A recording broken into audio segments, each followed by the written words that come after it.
गौतम बुद्ध ने सुख और दुख को जीवन के अभिन्न हिस्से के रूप में समझाया है। उनकी शिक्षा इस बात पर आधारित थी कि जीवन में दुख का कारण हमारी इच्छाएं और आसक्तियां हैं। एक बार गौतम बुद्ध एक गांव में अपने शिष्यों के साथ ठहरे हुए थे। वहीं एक किसान उनके पास आया। किसान अत्यधिक परेशान और दुखी था। उसने रोते हुए बुद्ध से कहा, गुरुदेव, मैं बहुत परेशान हूँ। मेरी खेती बर्बाद हो गई, गाय मर गई और परिवार में कलह है। ऐसा क्यों हो रहा है? मैं बहुत दुखी हूँ। बुद्ध ने शांत स्वर में कहा, देखो, इस संसार में कोई ऐसा व्यक्ति नहीं है जिसे केवल सुख ही मिले या केवल दुख। सुख और दुख जीवन के दो पहलू हैं, जैसे सिक्के के दो चेहरे। जो इन्हें समझ लेता है वह जीवन में संतोष और शांति पा लेता है। किसान ने आश्चर्य से पूछा, तो क्या मैं हमेशा दुख में ही रहूंगा?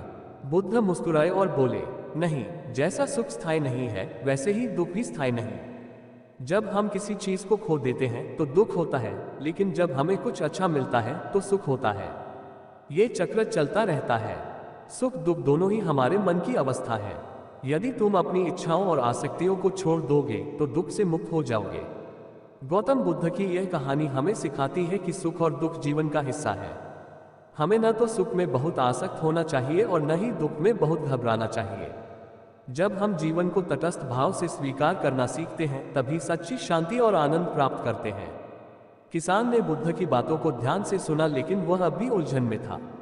उसने फिर से पूछा, गुरुदेव, अगर सुख और दुख सिक्के के दो पहलू हैं तो मैं अपने दुख को कैसे सहन करूं और सुख में कैसे संतुलित रहूं?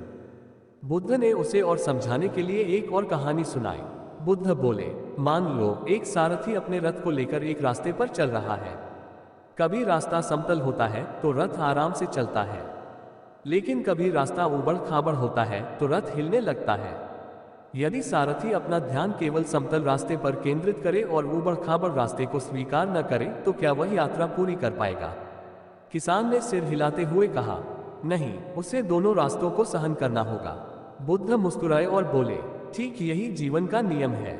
सुख समतल रास्ते जैसा है और दुख उबड़ खाबड़ रास्ते जैसा। यदि तुम केवल सुख को ही जीवन का हिस्सा मानोगे और दुख से भागने की कोशिश करोगे तो तुम अपनी यात्रा पूरी नहीं कर पाओगे। लेकिन अगर तुम दोनों को स्वीकार कर लोगे तो तुम्हारा मन शांत रहेगा। बुद्ध ने आगे कहा, सुख और दुख से परे जाने का मार्ग है मध्य मार्ग। इसका अर्थ है न तो सुख में अधिक आसक्त होना और न ही दुख में डूब जाना। जब तुम इस संतुलन को समझ लोगे तो जीवन के हर पहलू को सहजता से स्वीकार कर सकोगे। किसान ने बुद्ध की बात को समझा। उसने सोचा, सुख और दुख मेरे नियंत्रण में नहीं है, लेकिन मैं अपने मन को नियंत्रित कर सकता हूँ। यदि मैं अपनी इच्छाओं और प्रतिक्रियाओं पर ध्यान दूं तो मैं भी संतुलित जीवन जी सकता हूँ। वह किसान अब पहले से शांत और संतुष्ट महसूस करने लगा। उसने बुद्ध को धन्यवाद दिया और घर लौट गया। गौतम बुद्ध की इस कहानी का सार यह है कि जीवन में सुख और दुख आते जाते रहते हैं। हमें इन्हें स्वाभाविक मानकर अपने मन को स्थिर रखना चाहिए। जब हम संतुलन और तटस्थता में रहते हैं तो हम जीवन में सच्चे आनंद और शांति का अनुभव कर सकते हैं। बुद्ध की शिक्षाएं यही समाप्त नहीं होती थीं। उन्होंने किसान को एक और महत्वपूर्ण बात समझाई। बुद्ध ने कहा, सुख और दुख को समझने के लिए अपने मन को एक शांत झील के समान मानो। जब हवा चलती है तो पानी में लहरें उठती हैं। ये लहरें सुख और दुख के समान हैं। जब हवा शांत होती है तो झील का पानी स्थिर हो जाता है। किसान ने पूछा, लेकिन गुरुदेव, हवा को रोका कैसे जा सकता है? बुद्ध मुस्कुराए और बोले, हवा को रोकना संभव नहीं है, लेकिन यदि तुम अपनी झील यानी अपने मन को गहराई से समझोगे तो लहरें तुम्हें प्रभावित नहीं करेगी। उन्होंने आगे समझाया, तुम्हारा मन तभी अशांत होता है जब तुम लहरों से डरते हो या उन्हें पकड़ने की कोशिश करते हो। अगर तुम लहरों को आने और जाने दो और उन्हें बिना किसी प्रतिक्रिया के देखो तो तुम्हारा मन स्थिर रहेगा। यही सच्ची शांति है। इस बार किसान ने बुद्ध की बात को पूरी तरह आत्मसात कर लिया। उसने समझा कि सुख और दुख को न तो रोकना है और न ही उनसे बचना है। उन्हें बस एक पर्यवेक्षक की तरह देखना है। जब किसान अपने गांव लौटा तो उसने जीवन में आने वाले हर अनुभव को स्वीकार करना शुरू कर दिया। धीरे धीरे उसका मन शांत और संतुलित हो गया। अब वह हर परिस्थिति में मुस्कुराने लगा और दूसरों को भी यही ज्ञान देने लगा। गौतम बुद्ध की यह शिक्षा हमें ये समझाने के लिए पर्याप्त है कि सुख और दुख जीवन का स्वाभाविक हिस्सा है। असली ज्ञान यह है कि हम अपने मन को स्थिर और शांत कैसे रखें। जब हम परिस्थितियों को स्वीकृति के साथ देखते हैं और उनसे आसक्त नहीं होते, तब हम जीवन में सच्चे सुख और शांति का अनुभव करते हैं। जब किसान बुद्ध की शिक्षाओं को पूरी तरह से समझने लगा, तो उसने बुद्ध से आखिरी सवाल किया, गुरुदेव, मैं अब जानता हूं कि सुख और दुख जीवन का हिस्सा है, लेकिन ये बताइए कि क्या इन दोनों से पूरी तरह मुक्त हुआ जा सकता है? क्या कोई ऐसा मार्ग है जहां केवल शांति हो? बुद्ध की शिक्षा 4 आर्य सत्य और अष्टांगिक मार्ग। बुद्ध ने शांत स्वर में उत्तर दिया, हाँ, सुख और दुख से पूरी तरह मुक्त हुआ जा सकता है। इसे निर्वाण कहते हैं। यह तब होता है जब मन सारी इच्छाओं, मोह और द्वेष से मुक्त हो जाता है। मैं तुम्हें इस मार्ग की मूल बातें समझाता हूँ। 4 आर्य सत्य, 4 नोबल ट्रूथ्स। 1. दुख का सत्य। दुखा जीवन में दुख अनिवार्य है। जन्म, मृत्यु, रोग, बुढ़ापा और असंतोष सभी दुख के रूप हैं। 2. दुख के कारण का सत्य। समुदाय दुख का कारण हमारी इच्छाएं और आसक्तियां हैं। जब हम किसी चीज को पाना चाहते हैं या खोने का डर रखते हैं, तो दुख उत्पन्न होता है। 3. दुख की समाप्ति का सत्य। निरोधा जब हम अपनी इच्छाओं और आसक्तियों को छोड़ देते हैं, तो दुख समाप्त हो जाता है। यह स्थिति निर्वाण है। 4. दुख से मुक्ति का मार्ग। नैगर दुख से मुक्ति पाने का मार्ग है अष्टांगिक मार्ग। अष्टांगिक मार्ग 8 फोल्ड पाथ। बुद्ध ने किसान को अष्टांगिक मार्ग के 8 चरणों के बारे में बताया। 1. सम्यक दृष्टि, राइट व्यू, जीवन को यथार्थ रूप में देखना। 2. सम्यक संकल्प, राइट इंटेंशन, अहिंसा और त्याग का मन में संकल्प। 3. सम्यक वाणी, राइट स्पीच, सत्य और मधुर वाणी का प्रयोग। 4. सम्यक कर्म, राइट एक्शन, नैतिक और सदाचारी कर्म। 5. सम्यक आजीविका, राइट लाइवलीहुड, ऐसी आजीविका जो दूसरों को नुकसान न पहुंचाए। 6. सम्यक प्रयास, राइट एफर्ट, सही दिशा में निरंतर प्रयास। 7. सम्यक स्मृति, राइट माइंडफुलनेस, हर क्षण सचेत रहना। 8. सम्यक समाधि, राइट कॉन्सेंट्रेशन, मन की एकाग्रता और ध्यान। किसान ने बुद्ध को प्रणाम किया और कहा, गुरुदेव, आपने मुझे जीवन का सच्चा मार्ग दिखाया। मैं इसे अपनाकर अपने मन को शांत करूंगा और दूसरों की भी सहायता करूंगा। गौतम बुद्ध की यह शिक्षा केवल किसान के लिए नहीं, बल्कि हर उस व्यक्ति के लिए है जो जीवन के संघर्षों, सुख दुख और असंतोष से जूझ रहा है। यदि हम इन शिक्षाओं को अपने जीवन में अपनाएं, तो हम भी शांति, संतोष और आनंद का अनुभव कर सकते हैं। किसान के जाने के बाद बुद्ध ने अपने शिष्यों को यह पूरी घटना समझाते हुए कहा, संसार और मन का खेल। ये संसार सुख और दुख का चक्र है। हर व्यक्ति इसे अपने कर्मों और इच्छाओं के माध्यम से जीता है। जब तक लोग ये समझ नहीं पाते कि दुख का कारण उनके अपने मन की इच्छाएं और आसक्तियां हैं, तब तक वे इस चक्र में फंसे रहते हैं। जो इस सत्य को समझता है, वह मुक्त हो जाता है। शिष्यों में से एक ने पूछा, भांते, क्या हर व्यक्ति निर्वाण प्राप्त कर सकता है? बुद्ध ने उत्तर दिया, हाँ, हर व्यक्ति में निर्वाण पाने की क्षमता है, लेकिन इसके लिए उन्हें अपनी इच्छाओं, मोह और अहंकार का त्याग करना होगा। मन को अनुशासित करना और सही मार्ग पर चलना ही मुक्ति का एकमात्र उपाय है। ये कठिन है, लेकिन असंभव नहीं। सुख और दुख का स्वभाव। बुद्ध ने आगे समझाया, सुख और दुख दोनों अस्थायी हैं। जो व्यक्ति इसे समझता है, वह इनके आने जाने पर विचलित नहीं होता। इसे ऐसे समझो, जब तुम्हें सुख मिलता है तो उसे पकड़ने की कोशिश मत करो, क्योंकि वह अपने समय पर चला जाएगा। जब तुम्हें दुख मिलता है तो उससे घबराओ मत, क्योंकि वह भी अस्थायी है। सुख और दुख दोनों को समान भाव से देखो। यही समता है, यही निर्वाण का पहला कदम है। शिष्यों के प्रश्न और बुद्ध का उत्तर। एक और शिष्य ने पूछा, भांते, लेकिन इच्छाएं छोड़ना आसान नहीं है। क्या कोई साधारण व्यक्ति भी इसे कर सकता है?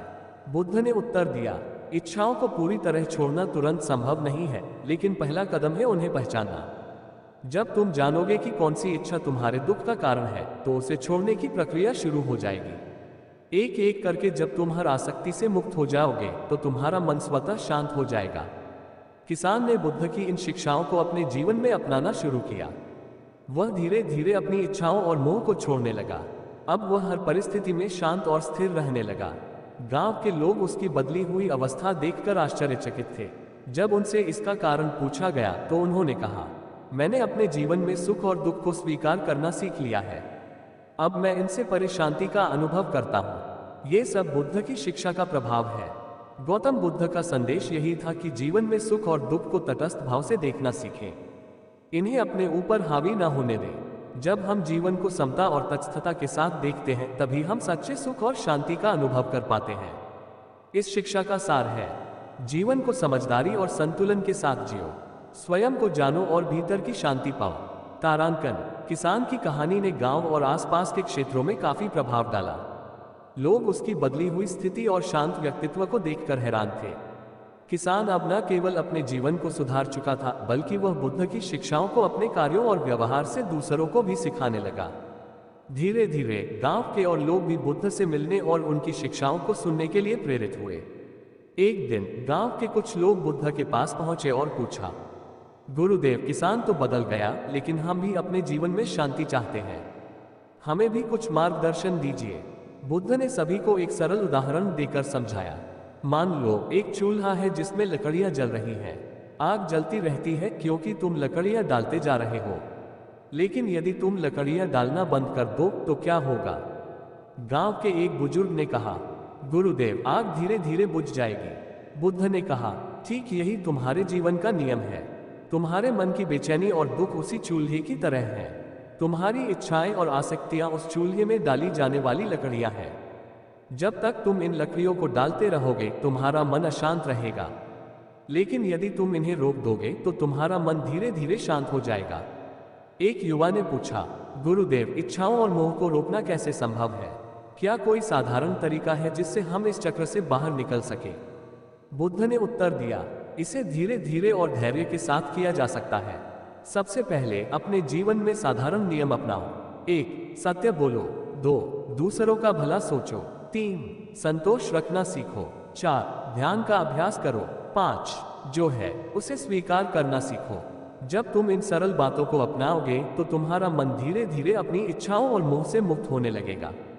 गांव में परिवर्तन: गांव के लोग बुद्ध की शिक्षाओं को सुनने के बाद प्रेरित हुए। उन्होंने अपने जीवन में छोटे छोटे बदलाव शुरू किए। कुछ ने अहिंसा और करुणा को अपनाया, कुछ ने ध्यान करना शुरू किया, कुछ ने अपनी इच्छाओं पर नियंत्रण रखना सीखा। धीरे धीरे पूरे गांव का माहौल शांत और सकारात्मक हो गया। अब लोग छोटी छोटी चीजों में खुशी ढूंढने लगे और किसी भी दुख में घबराने की बजाय उसे स्वीकार करने लगे। बुद्ध ने गांव छोड़ते समय सभी से कहा, याद रखो, सुख और दुख तुम्हारे जीवन के हिस्से हैं। इन्हें बदलना तुम्हारे हाथ में नहीं, लेकिन इन पर अपनी प्रतिक्रिया को बदलना जरूर तुम्हारे हाथ में है।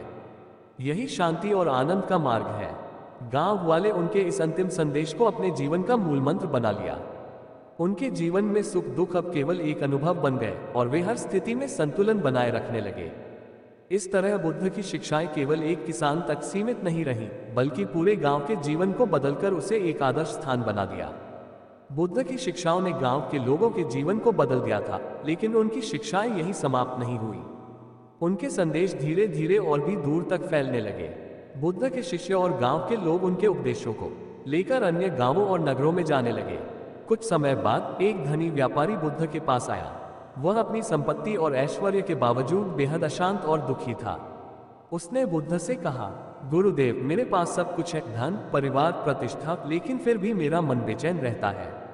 मैं हमेशा भय में रहता हूं कि कहीं मेरा धन या सम्मान मुझसे छिन न जाए। कृपया मुझे शांति का मार्ग दिखाएं। बुद्ध ने व्यापारी से पूछा, क्या तुम्हारा धन तुम्हारे साथ हमेशा रहेगा? व्यापारी ने सिर झुकाकर कहा, नहीं गुरुदेव, धन तो नश्वर है, ये कभी भी छिन सकता है। बुद्ध ने मुस्कुराते हुए कहा, जब तुम ये जानते हो कि यह नश्वर है तो तुम इसे इतना महत्व क्यों देते हो? तुम्हारी बेचैनी का कारण यह है कि तुम उस चीज से आसक्त हो जो स्थायी नहीं है। बुद्ध ने व्यापारी को समझाने के लिए एक उदाहरण दिया। मान लो तुम्हारे हाथ में रेत है, अगर तुम उसे कसकर पकड़ते हो तो क्या होगा? व्यापारी ने कहा, रेत मेरी मुट्ठी से फिसल जाएगी। बुद्ध ने पूछा, और अगर तुम उसे हल्के से पकड़ो तो? व्यापारी ने उत्तर दिया, तब वह मेरी हथेली पर बनी रहेगी। बुद्ध ने कहा, ठीक इसी तरह जीवन में चीजों को हल्के से पकड़ो।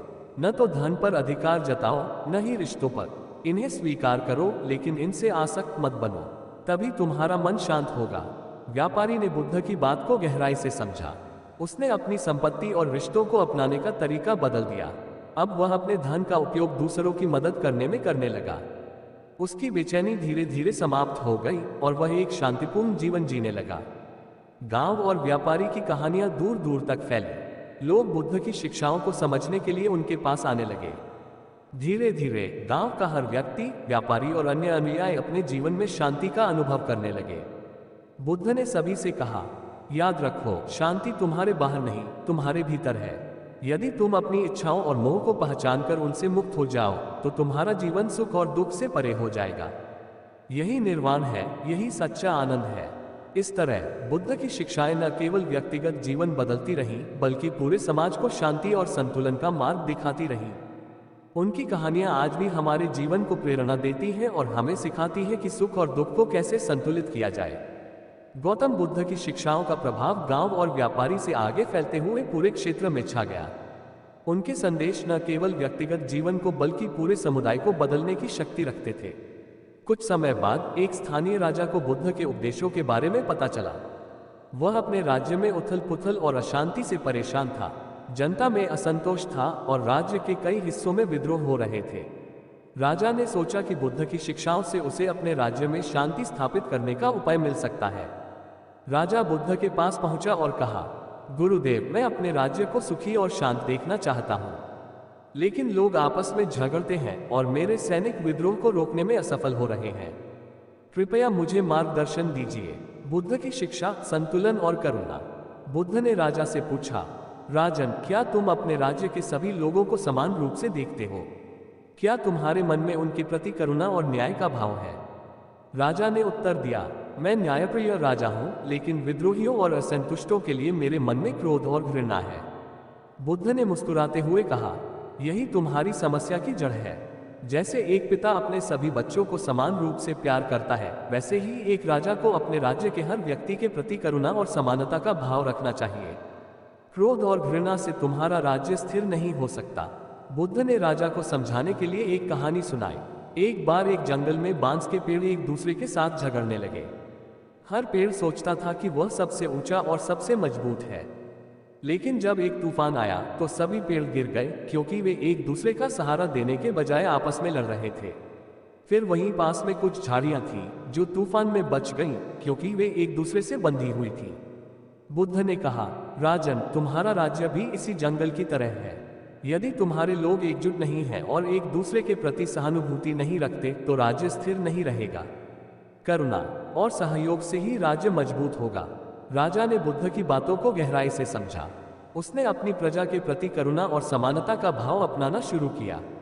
उसने कठोर दंड की नीति छोड़कर लोगों की समस्याओं को समझने और उन्हें हल करने की कोशिश की। धीरे धीरे राज्य में शांति लौटने लगी। विद्रोही भी राजा के प्रति सम्मान महसूस करने लगे और राज्य को एकजुट करने में मदद करने लगे। बुद्ध ने राजा से कहा, याद रखो, कोई भी समाज या राज्य तब तक स्थिर नहीं हो सकता जब तक उसमें करुणा, सहानुभूति और न्याय का भाव न हो।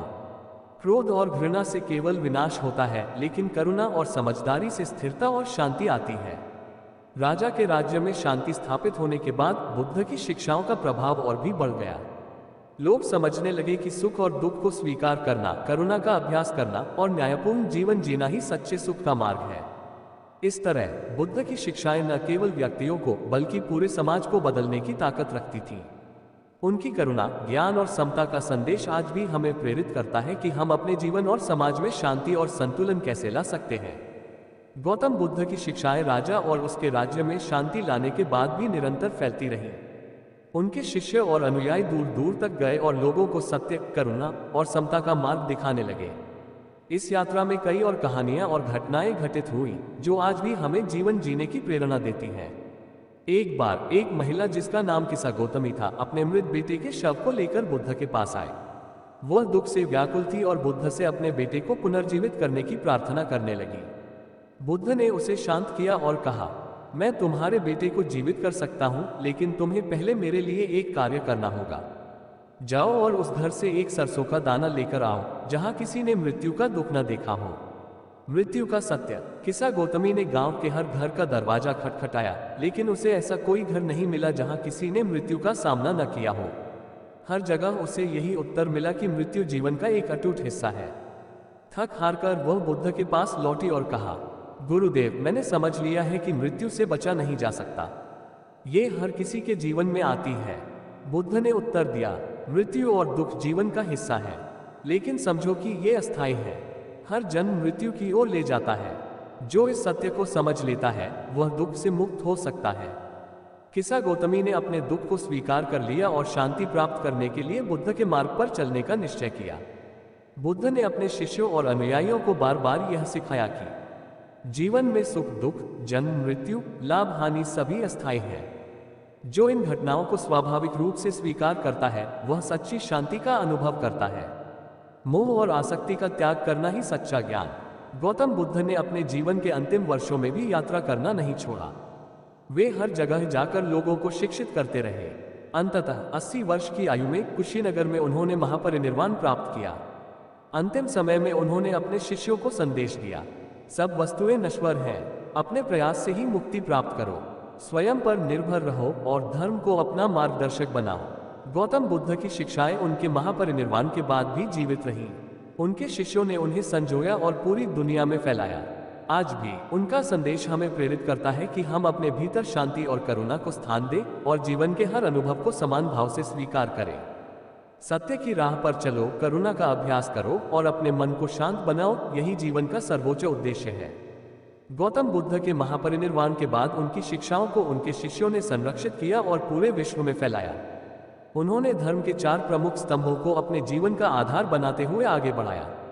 ये शिक्षा न केवल उनके समय में प्रासंगिक थी, बल्कि आज भी मानवता के लिए मार्गदर्शक सिद्धांत बनी हुई है।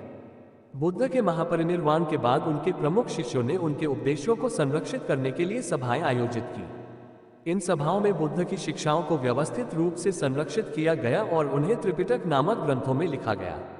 1. प्रथम संगति बुद्ध के महापरिनिर्वाण के तुरंत बाद राजगृह में आयोजित हुई।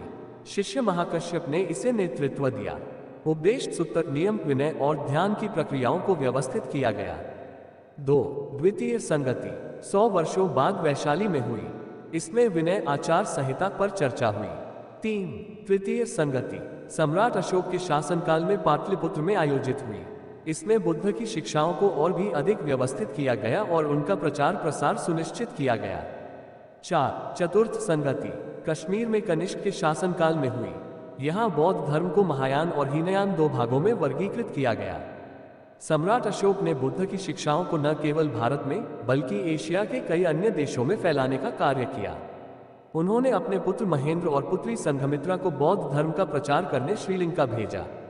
बौद्ध धर्म का प्रचार उनके काल में मध्य एशिया, दक्षिण पूर्व एशिया और चीन तक हुआ।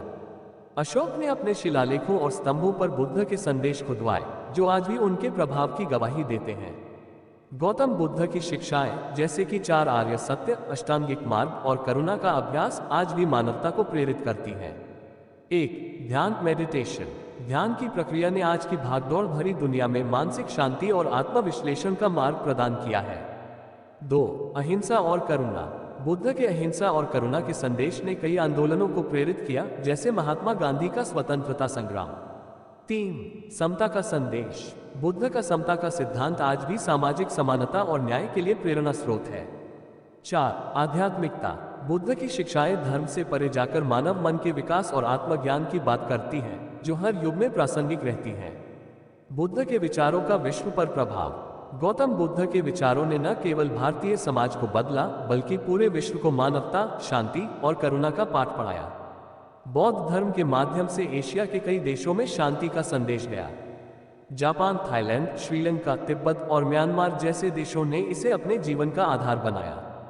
पश्चिमी देशों में भी बौद्ध धर्म का प्रसार हुआ और ध्यान तथा योग जैसी प्रथाएं लोकप्रिय हुई।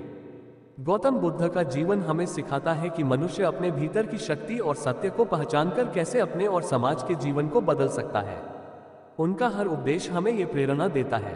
सुख और दुख जीवन का हिस्सा है, लेकिन हम इनसे ऊपर उठ सकते हैं। करुणा, ध्यान और ज्ञान के माध्यम से हम अपने भीतर और बाहर शांति ला सकते हैं।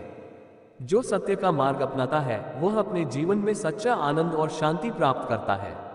अपर दीपो भव, स्वयं अपना दीपक बनो। बुद्ध का यह अंतिम संदेश हमें अपने जीवन का मार्गदर्शक बनने और अपने कर्मों से दुनिया को बेहतर बनाने की प्रेरणा देता है।